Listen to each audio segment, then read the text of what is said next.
प्रिय छात्रों, कैसे हैं आप सब। आज हम अध्याय 3 का अध्ययन करेंगे जिसका नाम है मानव जनन, ह्यूमन रिप्रोडक्शन। इस पाठ में, इस अध्याय में हम अध्ययन करेंगे कि किस प्रकार मनुष्य जनन करता है, मानव में किस प्रकार जनन होता है, कौन कौन से अंग होते हैं जो मानव के अंदर जनन का कार्य करते हैं और किस प्रकार मनुष्य नई संतान उत्पन्न करता है। इन सभी विषयों के बारे में हम इस पाठ में पढ़ेंगे। इस पाठ के अंतर्गत हम इसका अध्ययन करेंगे। इससे पहले 2 पाठों में, अध्याय 1 और अध्याय 2 में, हम लोगों ने पढ़ा था जीवों में जनन किस प्रकार से होता है, पुष्पी पौधों में लैंगिक जनन किस प्रकार से होता है। उसी के तात्पर्य में, उसी से जोड़कर अगर हम देखें, क्योंकि हम लैंगिक और अलैंगिक जनन पढ़ चुके हैं, ठीक, पुष्पों में पढ़ चुके हैं, तो उसी से जोड़ के पढ़ेंगे। उसमें जो लैंगिक जनन पढ़ा था उसी को हम आगे बढ़ाते हुए पढ़ रहे हैं इस पाठ के अंतर्गत। तो आइए प्रारंभ करते हैं। मानव जनन, ह्यूमन रिप्रोडक्शन। छात्रों, मनुष्य के अंदर कौन सा जनन होता है? मनुष्य में होता है लैंगिक जनन। कौन सा जनन होता है? लैंगिक जनन, यानी कि हम कहते हैं सेक्सुअल रिप्रोडक्शन। कौन सा? सेक्सुअल रिप्रोडक्शन होता है, लैंगिक जनन होता है। लैंगिक जनन के अंतर्गत हम लोगों ने पढ़ा है कि नर और मादा 2 प्रकार के युग्मक चाहिए होते हैं। तो एक तो नर युग्मक होता है और एक मादा युग्मक होता है।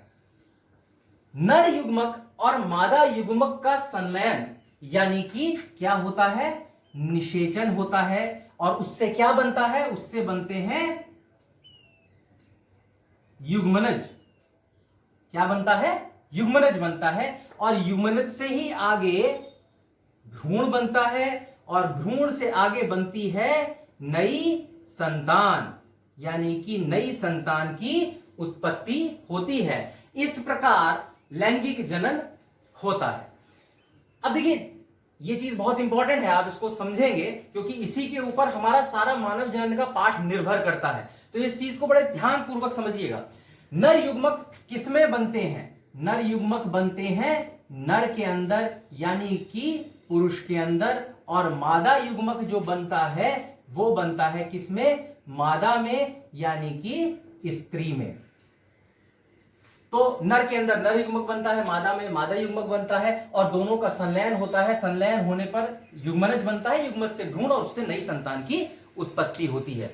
यह क्रिया लैंगिक जनन कहलाई जाती है। ठीक, अब यहां पर एक इंपॉर्टेंट चीज यह है, मुख्य बात यह है जो आपको ध्यान रखनी है कि नर से नर युग्मक जो बनता है, ये नर युग्मक नर से बना किस प्रकार के विभाजन से? ये बना अर्धसूत्री विभाजन। ठीक, अर्धसूत्री विभाजन से नर युग्मक बनता है। और इसी प्रकार मादा के अंदर भी जो है वो अर्धसूत्री विभाजन होता है। और अर्धसूत्री विभाजन के उपरांत जो है वो बनता है मादा युग्मक। तो नर के अंदर कितने गुणसूत्र होते हैं? 46 गुणसूत्र। और मादा के अंदर जो है वो भी 46, यानी कि 46 गुणसूत्र। ठीक, प्रश्न ये उठता है कि किस प्रकार नर या मनुष्य जो है वो अपने अगले वंश में, अगली पीढ़ी में गुण जो है उसके अंदर वो समान रह सकते हैं। ठीक, तो नर के अंदर अर्धसूत्री विभाजन नर युग्मक, मादा में अर्धसूत्री विभाजन मादा युग्मक, और मादा और नर के अंदर कुल गुणसूत्रों की संख्या 46। तो जब यहां अर्धसूत्री विभाजन होगा तो 23 और 23 युग बनेंगे, यानी कि युग्मक जो है उसके पास 23 गुणसूत्र और 23 गुणसूत्र होंगे। और 23 और 23 गुणसूत्र, यहां पे अब हम एक ले लेते हैं क्योंकि एक नर युग्मक एक मादा युग्मक का संलयन होता है। तो ठीक है, हमने एक लिया। तो 23 यहां से और 23 यहां से आपस में आके जब मिलेंगे तो क्या बनेगा? युग्मनज। तो युग्मनज के अंदर कितने गुणसूत्र हो जाएंगे? 46, यानी कि 46। और 46 ही गुणसूत्र नई संतान के अंदर पहुंचेंगे। तो मानव के अंदर कुल गुणसूत्रों की संख्या कितनी हुई? 46। ठीक, एक बहुत इंपॉर्टेंट प्रश्न पूछा जाता है यहां मानव जनन के अंतर्गत कि युग्मक निर्माण के अंदर अर्धसूत्री विभाजन ही क्यों आवश्यक है, ठीक, या मानव जनन में जनन कोशिकाओं में जो है वो अर्धसूत्री विभाजन ही क्यों आवश्यक है, क्योंकि अर्धसूत्री विभाजन के दौरान उपरांत जो है वो 23 और 23 मिलके 46 बनते हैं। अगर मान लीजिए समसूत्री विभाजन होता, यहां पर मान लिया अर्धसूत्री नहीं होकर समसूत्री होता, तो क्या होता, समसूत्री विभाजन होता तो आप जानते हैं 46 गुणसूत्री यहां पर बनते भाई, 46 और 46, तो 46 यहां मिलते और इसी प्रकार 46 यहां मिलते और 46 और 46 का संलयन होता तो आप क्या कहते हैं, कितने बनते, 92, और 92 गुणसूत्र मानव में नहीं पाए जाते, मानव निर्माण नहीं होता। इसलिए अर्धसूत्री विभाजन प्रजनन कोशिकाओं में पाया जाता है, समसूत्री विभाजन जो है वो कहना गलत हो जाएगा। तो यहां तक हमने समझा। देखिए इस बात को फिर से बहुत अच्छी तरह समझिएगा, क्योंकि इसी चीज के ऊपर हमारा सारा पाठ निर्भर करता है, ठीक है, तो इसे ध्यानपूर्वक समझिएगा। अब ये प्रोसेस हमारी सारी की सारी प्रोसेस, ये इवेंट जो है वो निर्भर करता है मानव जनन समझने के लिए। तो मानव जनन अब हम समझेंगे। देखिए मानव जनन, प्रिय छात्रों, लैंगिक जनन, मानव जनन में मुख्य क्या हुआ, लैंगिक जनन हुआ। अब लैंगिक जनन को सरलता पूर्वक समझने के लिए हमने इस पाठ को 3 भागों में बांट दिया, यानी इस पूरे चक्र को हमने 3 भागों में विभाजित करके पढ़ाया लैंगिक जनन को, ठीक है। इससे आपको समझने में, पढ़ने में बड़ी सुविधा और आसानी होगी। लैंगिक जनन में 3 मुख्य भाग होते हैं, हमने 3 भागों में बांटा। पहला भाग क्या है, निषेचन पूर्व घटना। तो पहला भाग है निषेचन पूर्व घटना, दूसरा निषेचन यानी फर्टिलाइजेशन, और तीसरा निषेचन पश्च घटना यानी कि पोस्ट फर्टिलाइजेशन। देखिए निषेचन हमने अभी पीछे पढ़ा, 2 नर युग्मक मादा युग्मक का संलयन हुआ और उसके बाद क्या बना, युग्मनज, और युग्मनज से भ्रूण और उसकी नई संतान की उत्पत्ति हुई। तो निषेचन के उपरांत युग्मनज बनता है। अब निषेचन से पहले के जो भी चरण हैं, ठीक, क्या चरण होंगे, वो सारे चरण कहलाए जाते हैं निषेचन पूर्व घटना, और इसके बाद के चरण या बाद के स्टेप्स कहे जाते हैं निषेचन पश्च घटना। तो निषेचन से पहले क्या होता है, निषेचन से पहले 2 घटनाएं होती हैं या 2 कार्य होते हैं। देखिए निषेचन कब होगा, जब नर और मादा युग्मक मिलेंगे। नर और मादा युग्मक अभी बने ही नहीं है, तो सबसे पहले क्या होगा, पहली क्रिया में हम कहेंगे कि युग्मक का निर्माण होता है। तो निषेचन पूर्व घटना में क्या आता है, युग्मक निर्माण, युग्मक निर्माण, युग्मक का निर्माण होगा, ठीक। और इस क्रिया को क्या कहते हैं, युग्मक जनन, जनन माने बनना, तो युग्मक का निर्माण होता है, ठीक। इसे इंग्लिश में कहते हैं गैमेटोजेनेसिस, गैमेटोजेनेसिस। तो युग्मक का निर्माण होगा, ठीक। और दूसरी क्रिया क्या होगी, जब युग्मक बन जाएंगे तो युग्मकों को स्थानांतरित किया जाएगा, कहां पर, जहां पर निषेचन होता है। तो निषेचन होने वाली जगह तक युग्मक को पहुंचाने का कार्य होता है, तो उसे कहा जाता है युग्मक स्थानांतरण, युग्मक स्थानांतरण, ठीक, गैमीट का ट्रांसफर होना। ये 2 क्रियाएं होती हैं निषेचन पूर्व घटना के अंतर्गत। तो ये बड़ा आसान है, इसको हाथों हाथ याद करते चलिए, बड़ा आसान है। निषेचन पूर्व से पहले पूर्व घटना, बाद की पश्च घटना। निषेचन पूर्व घटना में क्या होता है, युग्मक का निर्माण होता है, युग्मक को स्थानांतरित किया जाता है।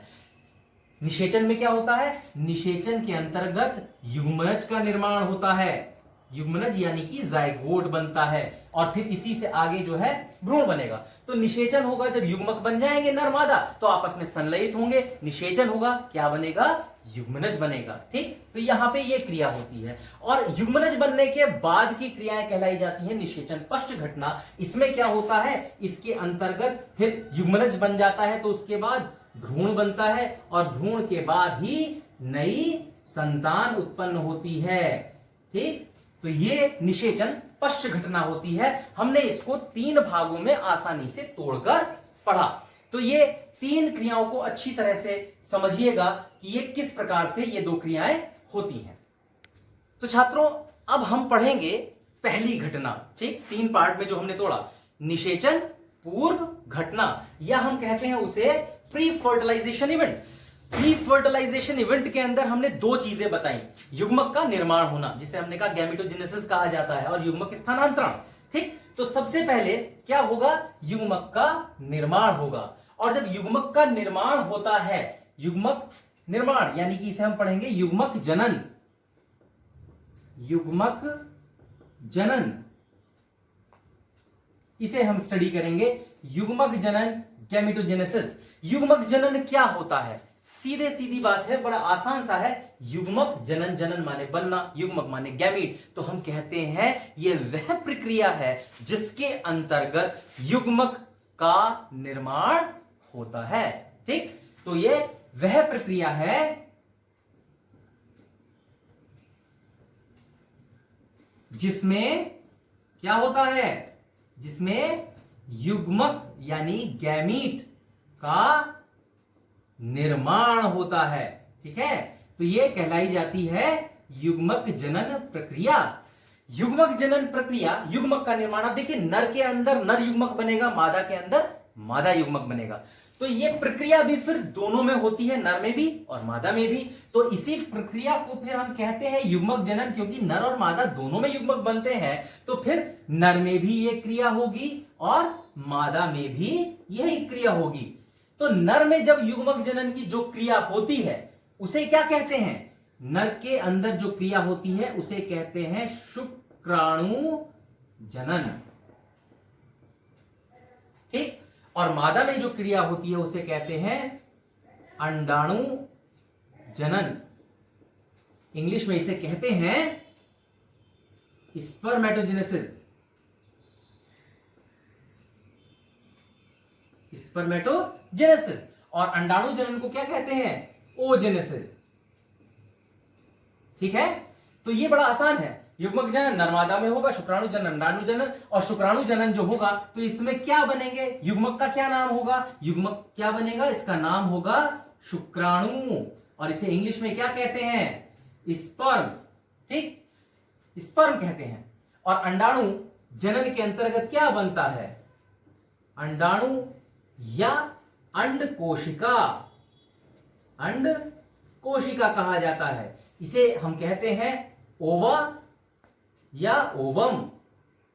ठीक, तो ये युग्मक जनन क्रिया है जिसके अंतर्गत क्या होता है, नर और मादा में ये दोनों क्रियाएं होती है। नर में शुक्राणु जनन, मादा में अंडाणु जनन। नर के अंदर शुक्राणु जनन के अंतर्गत क्या बनते हैं, शुक्राणु बनते हैं, मादा के अंदर अंडाणु का निर्माण होता है। ठीक, अब हम पढ़ेंगे शुक्राणु जनन।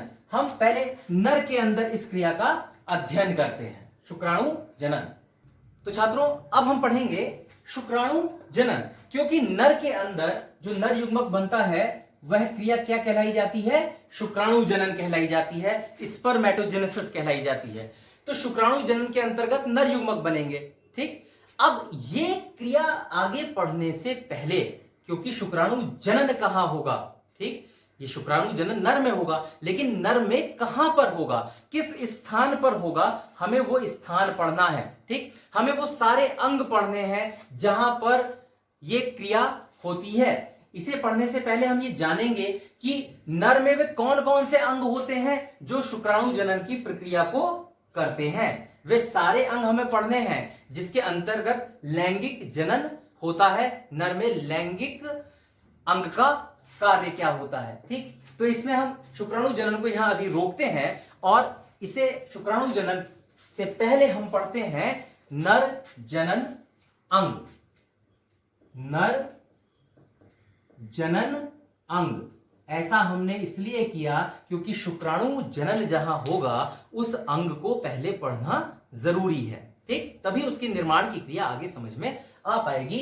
तो नर जनन अंग, इसे कहा जाता है male reproductive system. Male reproductive system, नर जनन अंग। ठीक, नर जनन अंग। अब मेल रिप्रोडक्टिव सिस्टम, नर जनन तंत्र के अंतर्गत नर जनन अंग आते हैं। अब इस नर जनन अंग में हम मुख्य रूप से इसे विभाजित करके पढ़ते हैं। ठीक है, इसे दो पार्ट में विभाजित किया जाता है। नर जनन अंगों को मुख्य रूप से दो भागों में डिवाइड करके पढ़ते हैं। वो दो भाग कौन कौन से होते हैं, देखिए नर जनन अंग को जो सारे अंग होते हैं उसमें दो मुख्य विभाजन किए जाते हैं। सबसे पहला होता है प्राथमिक लैंगिक अंग, इसे कहते हैं प्राइमरी सेक्स ऑर्गन्स। ठीक, प्राइमरी सेक्स ऑर्गन यानी कि प्राथमिक लैंगिक अंग कहा जाता है। और दूसरे क्या होते हैं, ये तो हमने कहा नर जनन अंग को विभाजित किया। और दूसरी तरफ हम कह सकते हैं सहायक या द्वितीय लैंगिक अंग, इसे इंग्लिश में कहते हैं एक्सेसरी और सेकेंडरी सेक्सुअल ऑर्गन्स। तो दो हो गए, प्राथमिक और सहायक द्वितीयक लैंगिक अंग, सहायक या द्वितीयक लैंगिक अंग एक्सेसरी। अब देखिए प्राथमिक लैंगिक अंग जो है ये क्या है, ये वह अंग है जो शुक्राणु या हम कहें युग्मकों का निर्माण करता है। तो प्राथमिक लैंगिक अंग हमेशा क्या करता है, युग्मकों का निर्माण करता है। ठीक है, और हम क्या पढ़ रहे हैं, हम पढ़ रहे हैं मानव जनन तंत्र, नर जनन अंग। नर जनन अंग के अंदर कौन सा युग्मक बनेगा बताइए, शुक्राणु। तो प्राथमिक लैंगिक अंग जो है वो शुक्राणु का निर्माण करता है। अब ये शुक्राणु जो बनता है वो कौन से अंग में बनता है, कौन सा अंग है जिसमें ये बनता है जो प्राथमिक लैंगिक अंग कहलाता है, तो वह अंग है, मुख्य अंग है, हम क्या कह सकते हैं, मुख्य अंग है वृषण, इसे इंग्लिश में टेस्टिस कहते हैं। यही वो अंग है प्राथमिक लैंगिक अंग जिसमें नर के अंदर युग्मक निर्माण होता है, शुक्राणु का निर्माण होता है। ठीक, तो ये हमें यहां प्राथमिक लैंगिक अंग कहलाया जाता है नर में। सहायक या द्वितीयक लैंगिक अंग क्या होते हैं, सहायक वाले जो अंग होते हैं सेकेंडरी सेक्सुअल ऑर्गन्स, ये कभी भी युग्मक का निर्माण नहीं करते, ये केवल सहायता देते हैं, पोषण करने में सहायता, पहुंचाने में सहायता करते हैं। ठीक, तो ये केवल सहायता करते हैं, बनाने का काम हमेशा प्राथमिक लैंगिक अंग करते हैं। अब क्या कौन कौन से होते हैं ये सहायक या द्वितीयक लैंगिक अंग, ये भी दो प्रकार के होते हैं, ये होते हैं टू टाइप्स के, या हम कहें दो प्रकार के होते हैं। इसमें सबसे पहले होती हैं सहायक नलिकाएं।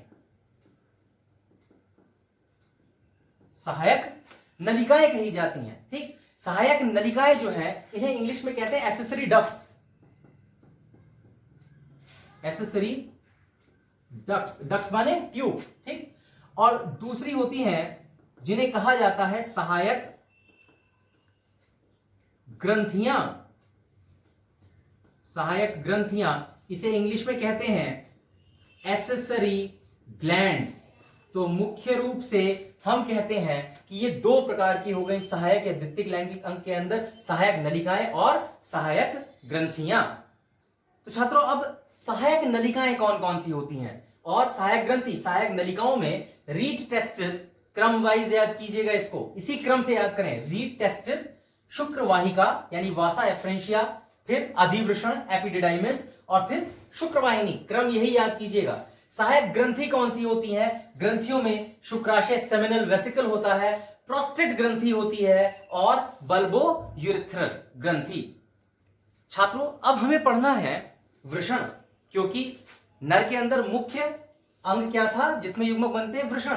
तो वृषण क्या होते हैं, देखिए वृषण जो हैं ये संख्या में दो होते हैं। ठीक, ये मानव के अंदर वृषणों की संख्या एक और एक दो वृषण होते हैं और ये एक थैले जैसी आकार की संरचना में अंदर बंद होते हैं जिसे कहा जाता है स्क्रोटम या वृषण कोश।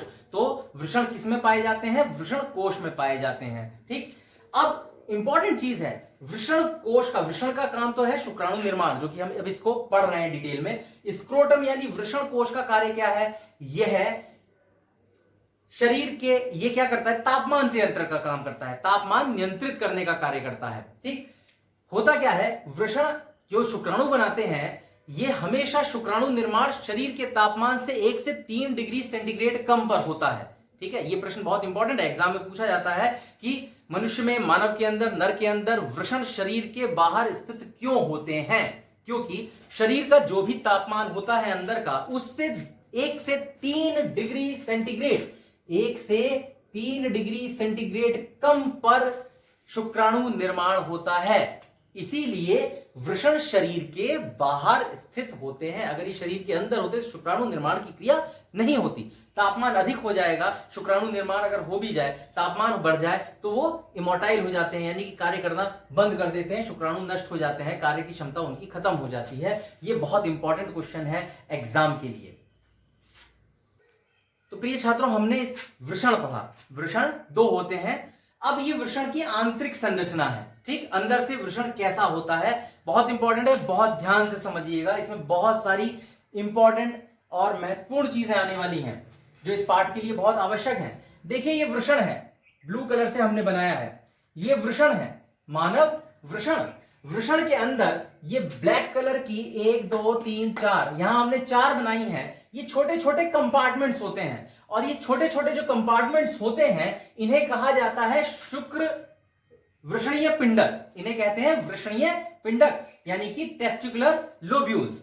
ये जो छोटे छोटे कंपार्टमेंट्स हैं, ये 250 कंपार्टमेंट्स, 250 कंपार्टमेंट्स जो है वो एक वृषण के अंदर, मानव वृषण में पाए जाते हैं। 250 ऐसे कंपार्टमेंट्स होते हैं। ठीक, अब ये जो कंपार्टमेंट होते हैं इनके अंदर ये रेड कलर से हमने आपको नलिकाएं दिखाई हैं, ये लाल रंग की नलिकाएं होती हैं जिन्हें कहा जाता है शुक्रजनक नलिका। ये नलिकाएं हैं लाल रंग की जिन्हें कह रहे हैं हम शुक्रजनक नलिका।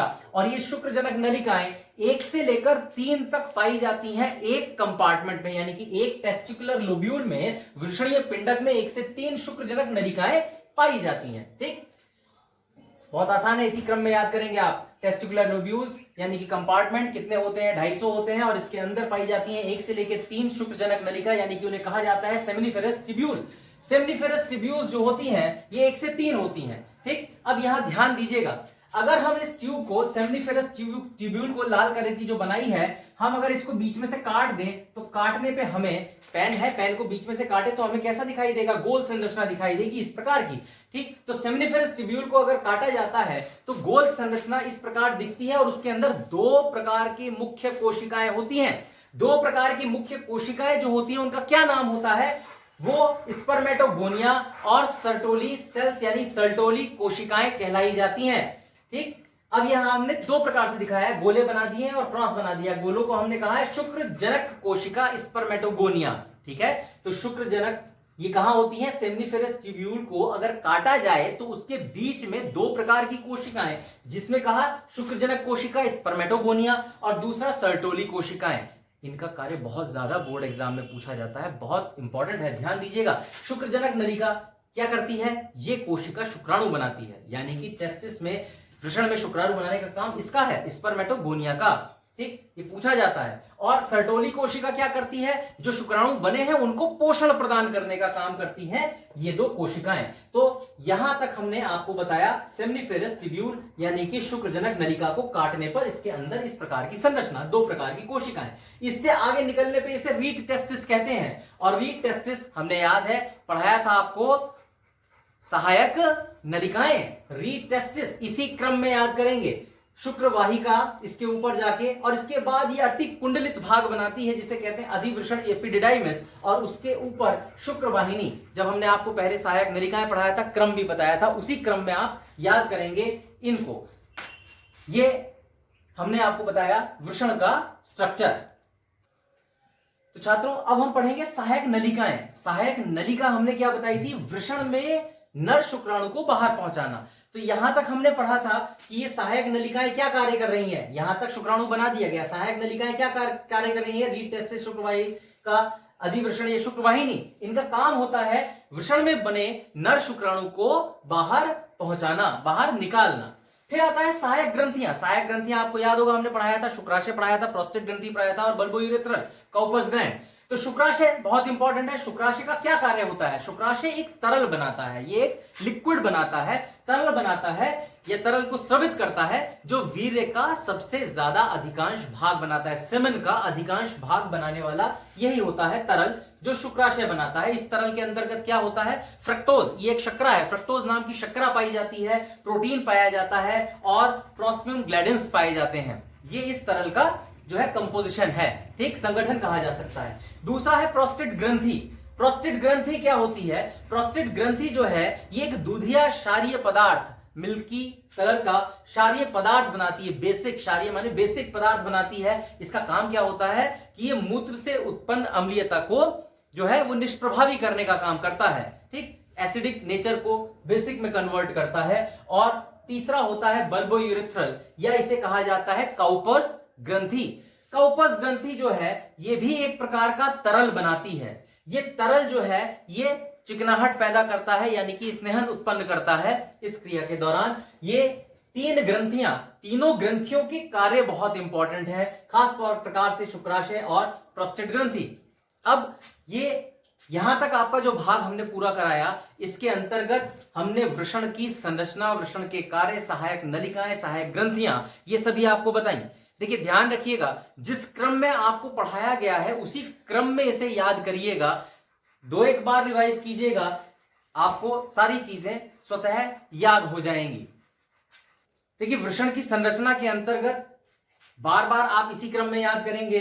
इसके अंदर कितने कंपार्टमेंट्स होते हैं? कंपार्टमेंट्स की संख्या 250। इसके अंदर जो नलिकाएं थी, जो हमने नलिकाएं बताई थी, ये नलिकाएं कितनी पाई जाती हैं? 1 से 3 सेमिनिफेरस ट्यूब्यूल्स 3 पाए जाते हैं, ठीक। और ये 3 जो पाए जाते हैं, यहां पे अगर इन्हें काटा जाए, क्रम से याद रखिए, काटने पर 2 प्रकार की कोशिकाएं हमने बताई थी, एक स्पर्मेटोगोनिया और एक सर्टोली सेल्स। स्पर्मेटोगोनिया क्या करती है, यानी कि शुक्रजन कोशिका क्या बनाती है? शुक्राणु बनाती है। और सर्टोली कोशिका शुक्राणु का पोषण करती है, ठीक है। ये दोनों का कार्य एग्जाम के लिए बहुत अत्यधिक इंपॉर्टेंट है, बहुत बार पूछा जाता है इसको, ठीक है, ये याद रखिएगा। इसके बाद रीट टेस्टिस, यहां से सहायक नलिकाएं प्रारंभ हो जाती हैं। रीट टेस्टिस क्रम वाइज याद करेंगे इसको, इसी क्रम में बढ़ेंगे आगे, क्रम को काटेंगे नहीं, तो आपको डायग्राम बनाने में और याद करने में बहुत सहायता मिलेगी। रीट टेस्टिस, उसके बाद शुक्रवाहिका, अधिवृषण, और अधिवृषण के बाद शुक्रवाहिनी, कुंडलित भाग अधिवृषण, और लास्ट में शुक्रवाहिनी। ये संरचना जो है ये टेस्टिस वृषण की संरचना थी। यहां तक आपने ये सारा मेल नर प्रजनन अंगों को पढ़ा। नर प्रजनन अंगों को अच्छी तरह से याद कीजिएगा। अब आपके लिए कुछ प्रश्न हैं जिनके आप उत्तर देंगे। पहला प्रश्न है, सहायक जनन अंग कौन से होते हैं? ठीक, सहायक जनन अंग कौन से होते हैं? दूसरा प्रश्न है, वृषण मानव शरीर में से बाहर क्यों स्थित होते हैं? ठीक, वृषण मानव या नर शरीर से बाहर क्यों स्थित होते हैं या क्यों पाए जाते हैं, स्पष्ट कीजिए। तीसरा प्रश्न है, प्रोस्टेट ग्रंथि, प्रोस्टेट ग्रंथि तथा शुक्राशय का कार्य बताइए। प्रोस्टेट ग्रंथि तथा शुक्राशय का कार्य बताइए। और नेक्स्ट है, शुक्रजन नलिका में शुक्राणु निर्माण, शुक्रजन नलिका में शुक्राणु निर्माण करने वाली कोशिका का नाम बताइए। तो ये प्रश्नों के उत्तर स्वतः आप देंगे। ये सारे प्रश्नों के उत्तर आपको मिलेंगे अगले पाठ में। अगले पार्ट में आपसे फिर मुलाकात होगी। धन्यवाद।